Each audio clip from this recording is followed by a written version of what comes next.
Good morning student. आज मैं आपको बिहारी के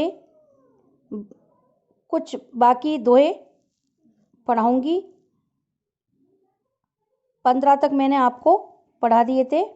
लास्ट के 5 दोहे रह गए जो मैं आज आपका उनको स्पष्टीकरण करूंगी। 16वां दोहा है बिहारी जी का। कहत नटट रीजत खिजत, कहत नटट रिजत खिजत, मिलत खिलत लजियात, भरे भौन में करत हैं नैनन हीसों बात। कहत नटट रिजत खिजत, मिलत खिलत लजियात, भरे भौन में करत हैं नैनन हीसों बात। कहत किसे कहते हैं? कहते हैं। कहत यानी कहते हैं। नटट, नटट का मतलब है मना करना, मना करते हैं। रीजत किसी की तरफ खींचना, आकर्षित होना। खिजत किसे कहते हैं? प्रसन्न हो जाना, किसी के प्रति प्रसन्न का भाव। मिलत मिल जाते हैं, खिलत खिलते हैं, लज्जात लज्जित होना, लज्जात यानी लज्जित होना। भरे भौन में करत हैं, भौन कहते हैं भवन। नैनन हीसों बात, नैन यानी नैन। तो प्रस्तुत दोहा हमारी पाठ्य पुस्तक से संकलित कविवर बिहारी से लिया गया है। इस दोहे में कवि ने नायक और नायिका एक दूसरे से आंखों में आंखें में बात करते हैं और प्रसन्न होते हैं, खिलते हैं, मिलते हैं और एक दूसरे के प्रति आकर्षित भाव रखते हैं। कैसे? कहत नटत रिजत खिजत, मिलत खिलत लजियात। कविवर बिहारी कहते हैं यहाँ पर नायक नायिका यानी राधा कृष्ण का ही संज्ञा दी गई है। इसमें दोनों नायक नायिका काफी लोग इकट्ठे हैं, भवन में स्थित हैं और एक दूसरे को देखते हैं, कुछ बोलना चाहते हैं। कभी अपनी भावनाओं को क्या करते हैं? आकर्षित करते हैं और कभी रुक जाते हैं। फिर क्या करते हैं? कहत नटट रिजत खिजत, मिलत खिलत लजियात। अपने नेत्रों यानी अपनी आंखों से हाव भाव द्वारा अपनी भावनाओं को व्यक्त करते हैं। नायक और नायिका क्या करते हैं? एक दूसरे को देखते हैं भवन में और कुछ बोल नहीं पाते और सभी अपनी अपनी भावनाओं को अपने नेत्रों के द्वारा व्यक्त करते हैं। कभी आंखों से बातें करते हैं। कहत नटट रिजत खिजत, मिलत खिलत लजियात। कभी आंखों से बातें करते हैं, कभी इशारों से बातें करते हैं, कभी प्रसन्न का भाव है तो कभी असहमति का भाव प्रकट करते हैं, कभी एक दूसरे के प्रति आकर्षित होते हैं, कभी रीझते हैं, मोहित होते हैं, कभी क्या होते हैं? खींचते हैं, कभी खींचते हैं, कभी क्या कहते हैं? लज्जित होते हैं, कभी मिलते हैं और कभी प्रसन्न होकर लजाते हुए यानी लज्जित भी होते दिखाई देते हैं। ये सारे भाव और क्रियाएं लोगों से भरे घर में अपने नेत्रों से ही प्रकट करते हैं। यानी नायक नायिका भवन में स्थित काफ़ी सारे लोग हैं और अपने प्रेम की बात नहीं अभिव्यक्त कर पाते हैं तो किस तरीके से अपने नेत्रों के द्वारा एक दूसरे के भाव पहुंचाते हैं, एक दूसरे को असहमति प्रकट करते हैं, कभी खींचते हैं और कभी रीझते हैं, एक दूसरे के प्रति प्रेम का आकर्षण प्रयास प्राप्त करने के लिए करते हैं काफ़ी लोगों के सामने, लेकिन अपने नेत्रों के द्वारा ही करते हैं। कभी मिलते हैं, कभी प्रसन्न होते हैं और कभी क्या है? शर्मा जाते हैं। सारे भाव और क्रियाएं लोगों से भरे घर में ही अपने नेत्रों के द्वारा प्रकट करते हैं। कहत नटट रिजत खिजत, मिलत लजियात, भरे भौन में करत हैं नैनन सो बात। ठीक है, यहाँ पर संयोग श्रृंगार की भावना अभिव्यक्त होती है। विशेषताओं में संयोग श्रृंगार, जहाँ पर नायक नायिका का मिलन प्रेम की बात हो वहाँ पर संयोग श्रृंगार होता है और अनुप्रास अलंकार भी इसमें निहित है। ठीक है, आपको समझ में आ गया होगा। इसमें नायक नायिका के प्रेम का प्रभाव किस द्वारा, नेत्रों के द्वारा एक दूसरे को आदान प्रदान करके नेत्रों से ही पहचानते, एक दूसरे को प्रेम की भाषा समझाते हैं। ठीक है, 2-3 तरीके से मैंने आपको इसमें समझा दिया है। कैट नर रिजत खिजत मिलत खिलत लजियात, यानी इतने सारे लोगों के सामने इकट्ठे होकर अपने इशारे से एक दूसरे को समझते हैं, एक दूसरे को अपनी बातें अपने भावों को अभिव्यक्त करते हैं। ठीक है, अब नेक्स्ट है आपका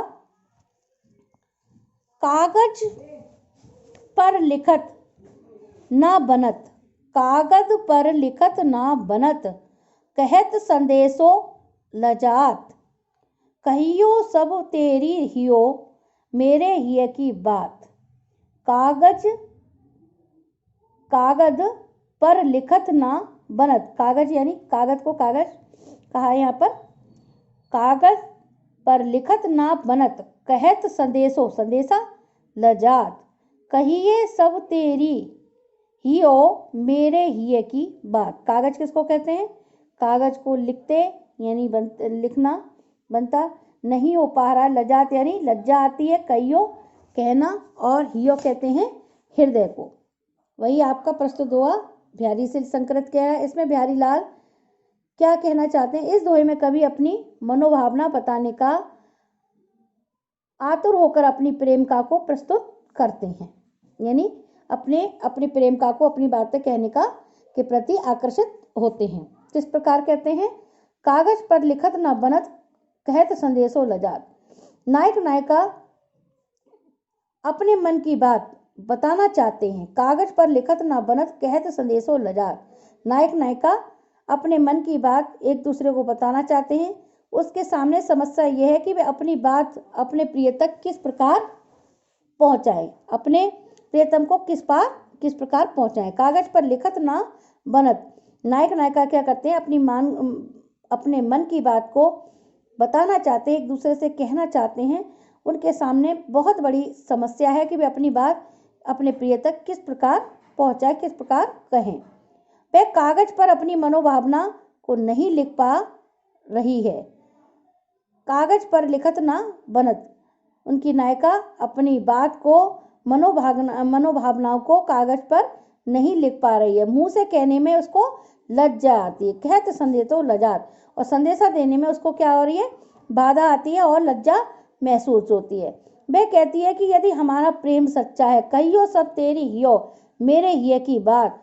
यदि हमारा प्रेम सच्चा है तो नायक का हृदय उसके हृदय की बात को जान लेगा। यदि हमारा प्रेम सच्चा है तो बिना कहे ही प्रेम एक दूसरे तक पहुंच जाएगा, संदेशा पहुंच जाएगा, हृदय की बात हृदय तक पहुंच जाएगी। ठीक है, कागज पर लिखत न कहत कहो संदेशो जात। नायक नायिका क्या कहते हैं? अपनी मन की भावना को एक दूसरे के सामने नहीं कह पाते हैं, बात नहीं कर पाते हैं। उनके सामने बहुत बड़ा सी समस्या उत्पन्न हो जाती है। वो किस प्रकार एक दूसरे को अपनी बात कहें। कागज पर नायिका अपने मनोभावनाओं को भी नहीं लिख पा रही और ना ही अपने मुख से या मुंह से कहने में उसको शर्म और लज्जा आती है। वे कहती है कि हमारा प्रेम सच्चा है तो हृदय से हृदय तक की बात एक दूसरे को स्वयं ही पहुंच जाएगी। ठीक है, इसमें कवि ने इस दोहे के माध्यम से आदर्श प्रेम भावना का स्वरूप प्रस्तुत किया है। किस प्रकार? क्योंकि एक दूसरे को ना ही किसी तरीके से कह पा रहे हैं, लेकिन फिर भी आदर्श प्रेम और परिपूर्ण प्रेम की छटा दिखाई देती है। सरल शब्दों से हृदय को छू देने वाली भावनाएं इसमें साकार हुई हैं। भावनाएं किस प्रकार साकार होती हैं? एक दूसरे का प्रेम इतना परिपूर्ण है कि एक दूसरे तक मन की बात पहुंच जाती है, बिना कागज पर लिखे हुए भी मन तक संदेश पहुंच जाता है। ठीक है, नेक्स्ट लेते हैं। कहत सबे बेदी दिए, कहत सबे बेदी दिए, अंकु 10 गुण होत, तिये लेलार बेदी दिए, अगणित बढ़त उधोत। कहत सबे बेदी दिए, अंक 10 गुण होत, तिये लेलार बेदी दिए, अनगिनत बढ़त उधोत। कठिन शब्द हैं इसमें। सब है यानी सभी। बेंदी, स्त्रियों के मस्तक पर जो बिंदी लगाई जाती है उसको बेंदी को बिंदी कहते हैं। लगाए दिए यानी लगाए जाने पर। अंक कहते हैं संख्या, छोटी संख्या, 10 गुना। तिये कहते हैं लिलार यानी स्त्री का मस्तक, माथा। और अनगत, अत्यधिक। उद्धोत कहते हैं प्रकाश को। उद्धोत किसको कहते हैं? शोभा बढ़ाती है। बच्चों, किसी स्त्री के माथे पर अगर बिंदी ना हो तो उसके चेहरे पे उतनी चमक नहीं रहती। बिंदी लगाने से कभी यहाँ पर कहना चाहता है कि 10 गुना उसका सौंदर्य बढ़ जाता है। तो प्रस्तुत पद्यांश हमारी पाठ्य पुस्तक से आपको पता ही है। कवि ने बिंदी के महत्व को काव्यात्मक रूप में प्रस्तुत किया है कि बिंदी की शोभा किस प्रकार एक स्त्री के माथे पर सुशोभित हो जाती है और सुंदर लगती है। उसका माथा, लिलार आकर्षित होने लगता है। तो यहाँ पर कहत सबे बेंदी दिए। गणित के अनुसार किसी भी संख्या के आगे बिंदी अर्थात शून्य लगाने पर उसका मूल्य 10 गुना हो जाता है। गणित के आधार पर गणित का हम अनुमान लगाएं के अनुसार तो किसी भी संख्या के आगे बिंदी या अर्थात शून्य लगाने पर उसका मूल्य 10 गुना हो जाता है। परंतु सौंदर्य शास्त्र यानी सुंदरता की श्रेणी में कवि ने सुंदर नारी के मस्तक पर, सुंदर स्त्री के मस्तक पर, माथे पर बिंदी लगाए जाने पर उसकी सुंदरता का, शोभा बढ़ाए जाने का यहाँ पर बात कही है। यह गणित का नियम काम नहीं करता। यहाँ पर गणित का नियम किसी प्रकार काम नहीं करता। यहाँ पर स्त्री की सुंदरता एक बिंदी लगाने से, उसके ललाट पर बिंदी लगाने से 10 गुना शोभा बढ़ा देती है। स्त्री की सुंदरता बिंदी से होती है। तो यहाँ पर किस प्रकार कवि ने अपनी बात को कहा है? कहत सबे बेंदी दिए अंक 10 गुण होत, तिये लिलार बेंदी दिए अनगत बढ़त उदोत। स्त्री की सुंदरता माथे पर बिंदी लगाने से 10 गुना बढ़ जाती है। ऐसी सुंदरता का यहाँ पर कवि ने बखान किया है। विशेषताओं में दोहे में कवि ने अपनी चमत्कारपूर्ण कथन से किस प्रकार बिंदी के विषय में बात कही है कि स्त्री की सुंदरता बिंदी से 10 गुना बढ़ जाती है। ठीक है, नेक्स्ट लेते हैं। डीठी न परत समान दुति कनक कनक ते गात। डीठी न परत समान दुति कनक कनक से गात। भूषण कर करकस लागत परस बिछरने जात। डीठी न परत समान दुति कनक कनक से गात। भूषण कर करकस लगत परस बिछाने जात। डीठी कहते हैं दृष्टि, परत नहीं पड़ता, समान कहते हैं। डीठ न परत समान, समान कहते हैं द्रुति, एक जैसा, चमक या क्रांति। कनक किसको कहते हैं? कनक कनक से गात यानी सोना। गात कहते हैं शरीर, आभूषण, गहना। करकस लगत, करकस कहते हैं कठोर।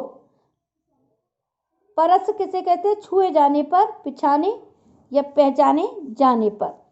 कई बार बिहारी इस दोहे में कहते हैं कि नायिका के शरीर की सुंदरता या गौरवर्ण का कुछ नए ढंग से वर्णन किया है। कई बार बिहारी ने नायिका के शरीर की सुंदरता का, गौरवर्ण का कुछ नए ढंग से यहाँ पर वर्णन किया। डीठ न परत समान दुति कनक कनक से गात। भूषण कर करकस लगस परस पिछाने जात। कई बार बिहारी कहते हैं कि नायिका के गौरवर्ण यानी श्याम वर्ण शरीर पर सोने के गहने दिखाई नहीं पड़ते।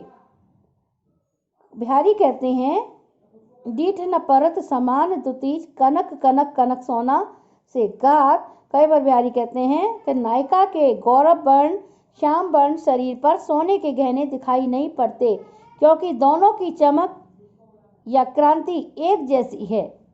जब उसके शरीर को हाथ से स्पर्श किया जाता है, छुआ जाता है, तब सोने के आभूषण हाथों को कठोर लगते हैं।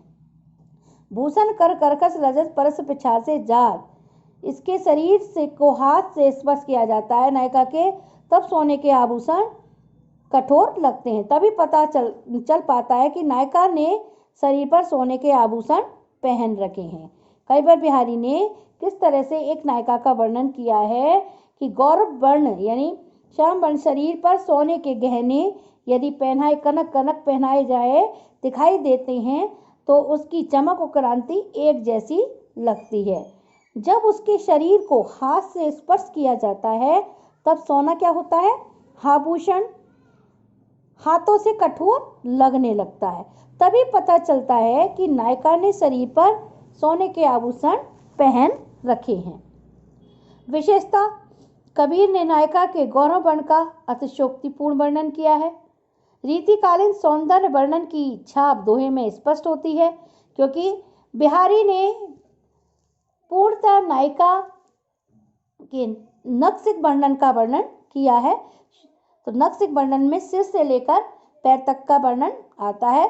उन्होंने पहले ऐसे कवि हुए हैं जिन्होंने नक्सिक वर्णन नायिका का वर्णन किया है।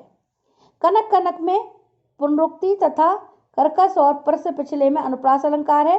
कनक से गात में उपमा अलंकार निहित है। ठीक है, नेक्स्ट है आपका लास्ट दोहा है बच्चों। इस टोटल आपके बिहारी सत्सई में 20 दोहे आपके दिए गए हैं। ये लास्ट दोहा मैं आपको पढ़ा रही हूँ। उसके बाद में जो इम्पोर्टेंट है तो मैं उसको आपको एक एक बार और रिवीजन कराऊंगी। जो महत्वपूर्ण इम्पोर्टेंट है उसको मैं रिवीजन आपको करा दूंगी, क्योंकि मेरे पास में समय बचेगा तो मैं आपको अभी कंप्लीट करा देती हूँ। नेक्स्ट है अंग अंग नग जगमगत, अंग अंग नग जगमगत दीप सिखासी देह, अंग अंग नग जगमगत दीप सिखासी देह, दिया बढ़ाए हूँ रहे बड़ो उजियारो गेह। अंग अंग नग जगमगत दीप सिखासी देह, दिया बढ़ाए हूँ रहे बड़ो उजारो गे। नग कहते हैं रत्न, जगमग जगमगाता हुआ, दीपशिखा कहते हैं दीपक की लौ, देह कहते हैं शरीर, दिया दीपक, उजियारो प्रकाश फैलाना। तो प्रस्तुत दोहा आपकी पाठ्य पुस्तक से लिया गया है कविवर बिहारी से। कवि ने नायिका एक सुंदर नायिका के शरीर के गोरेपन की तुलना दीपक की लौ से की है। कवि ने क्या किया इसमें, इस वाले दोहे में नायिका की सुंदरता शरीर के गोरेपन की तुलना एक दीपक की लौ से की है। किस प्रकार दीपक की लौ देखते हैं तो उसकी सुंदरता दुगनी बढ़ जाती है, और दीपक किस प्रकार से प्रज्वलित करते हैं और उसकी लौ कितनी प्रकार सुंदर लगती है। इसी प्रकार एक नायिका की सुंदरता के बारे में कवि ने यहाँ पर स्पष्ट किया है। अंग अंग नग जगमगत दीप सिखासी देह, दिया बढ़ाए हूँ रहे बड़ो उजियारो गेह। कविवर बिहारी कहते हैं कि एक सुंदर स्त्री के अंग अंग में रत्नों से जड़ित आभूषण जगमगा रहे हैं। एक स्त्री सुंदर है और उसने बहुत सारे गहने पहने हुए, आभूषण पहने हुए, तो वह स्वयं ही सुंदर लगती है, जगमगा उठती है, उसका शरीर और ही जगमगा लगता है। और इसका शरीर भी दीपक की उज्जल लौ के समान दमकता हुआ गोरा है। जिस प्रकार दीपक प्रज्वलित होता है और सुंदरता लेता है, दमकता है, उसी प्रकार यहाँ पर स्त्री का शरीर क्या है, दीपक की लौ के समान चमक रहा है, दमक रहा है और गोरा हो रहा है। कविवर बिहारी कहते हैं कि इस सुंदर स्त्री के अंग अंग में रत्न जड़ित आभूषण क्या हो रहे हैं, जगमगा रहे हैं, सुंदर लग रहे हैं, आकर्षित लग रहे हैं, दूसरों को आकर्षित करते जा रहे हैं। इसका शरीर भी उज्जवल लौ के समान दमकता हुआ है। और क्या है, इस नायिका का शरीर कैसा है, गोरा है, तो और सुंदरता उसमें गहनों की बढ़ती जा रही है। इसलिए रात में दीपक बुझा देने पर भी घर में बड़ा उजाला बना हुआ है। अतिशयोक्ति बहुत अधिक कही गई है, क्योंकि दीपक बुझा देंगे तो उस स्त्री की सुंदरता और उसके गहनों की चमक से ही क्या हो जाएगा, उजाला हो जाएगा। तो इस प्रकार के दोहे में अतिशयोक्ति अलंकार आता है, बड़ा चढ़ाकर बात का कहना। यहाँ पर कवि ने नायिका की सुंदरता के बारे में नक्सिक वर्णन तरह तरह से नायिका के बारे में बात स्पष्ट की है कि किस प्रकार एक सुंदर स्त्री आभूषणों को पहनकर एक सुंदर जले हुए दीप के उज्जवल लौ के समान लगती है। ठीक है। विशेषताओं में कवि ने नायिका के शरीर के गौण बन का बड़ा चढ़ाकर वर्णन किया। अतिशयोक्ति अलंकार है, अनुप्रास और उपमा अलंकार भी इसमें निहित हैं। ठीक है। अब बच्चों पहले मैं आपके क्वेश्चन आंसर आपको डिस्कस करूंगी। क्वेश्चन आंसर आपको कौन कौन से हैं जो आपको करने हैं, और उसके बाद में जो कुछ इम्पोर्टेंट अगर बचते हैं उन दोनों का स्पष्टीकरण साथ ही साथ में करूंगी। बिहारी सत्सई में किस रस की प्रधानता है? प्रश्न में मैंने आपको पढ़ाया तो इसमें श्रृंगार की बात कही गई है।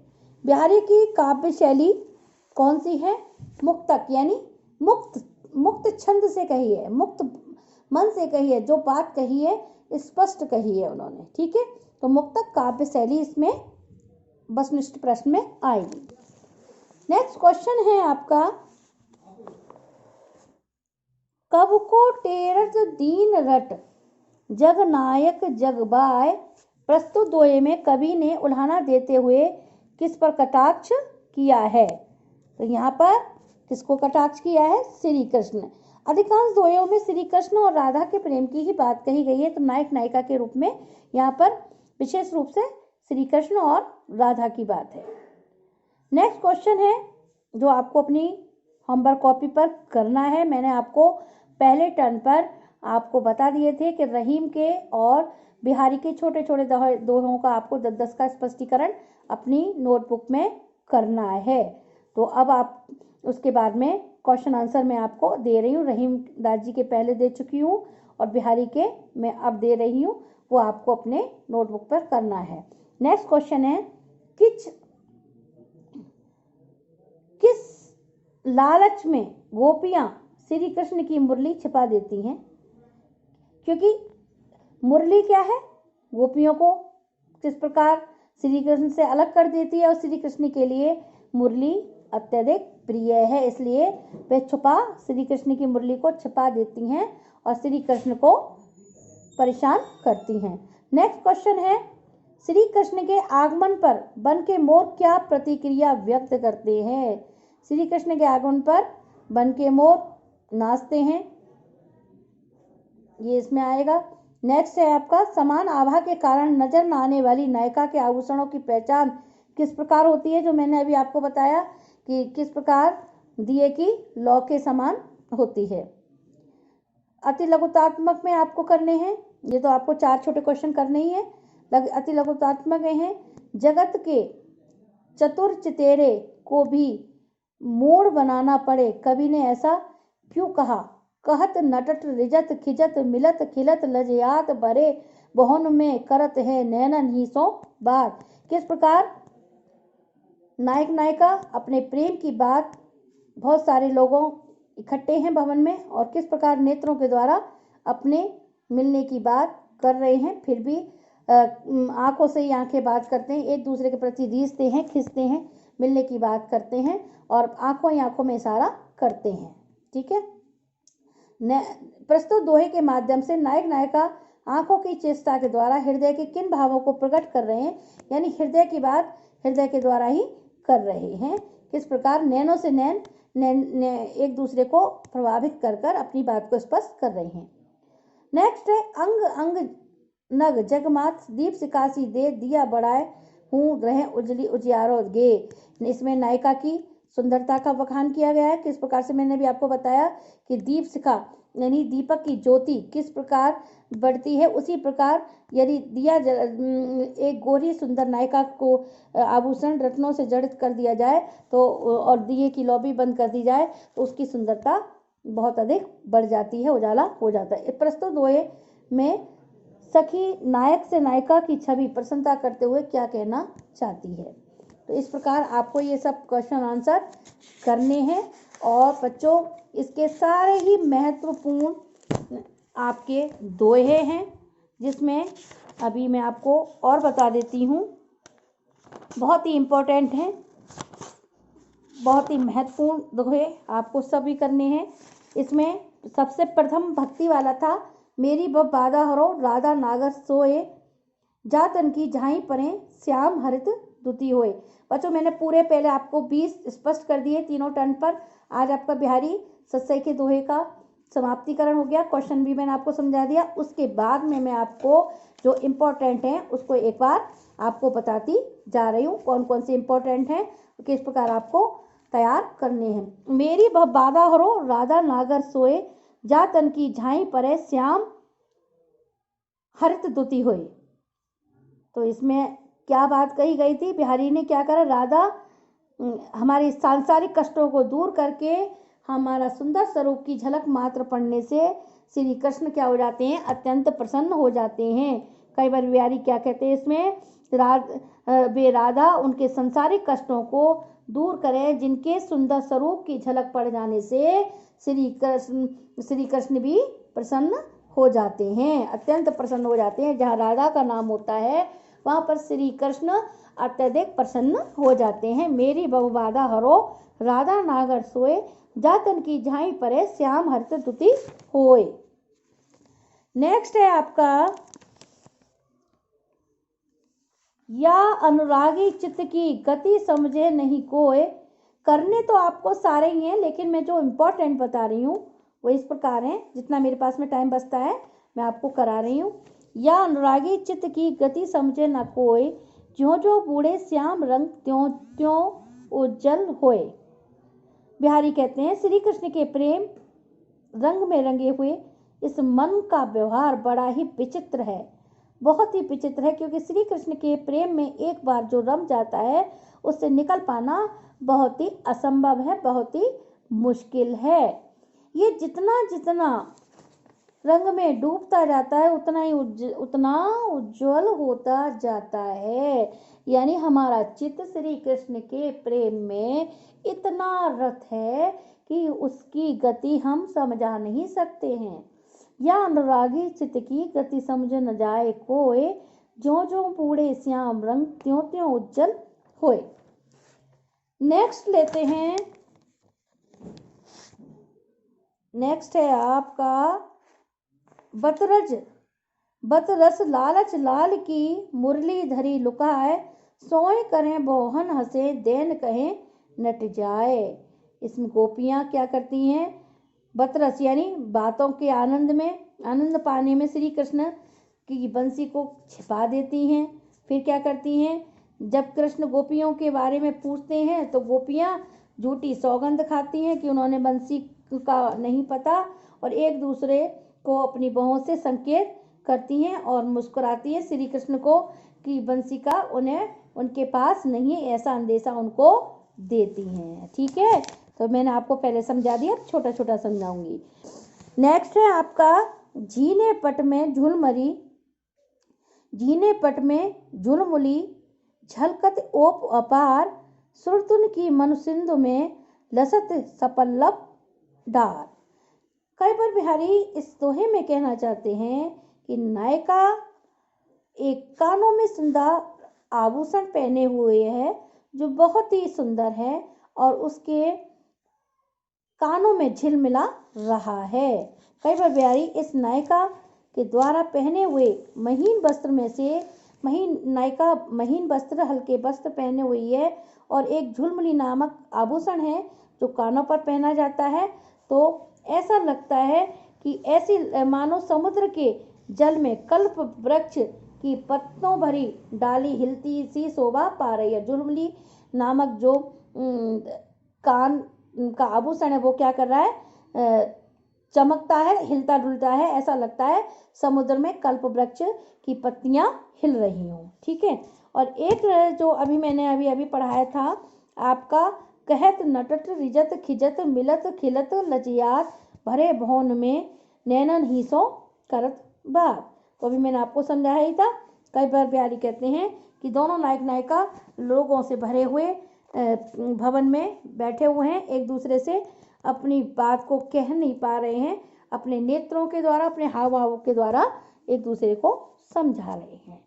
और नेक्स्ट है आपका, कहत समय बेंदी दिए अंक 10 गुण होत, तिये लिलार बेंदी दिए अनगत उदत उडोट।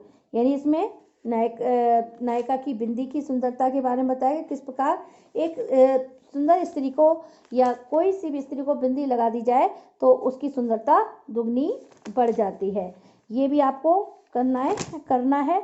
और नेक्स्ट आपका जीने पट मैंने आपको बता ही दिया।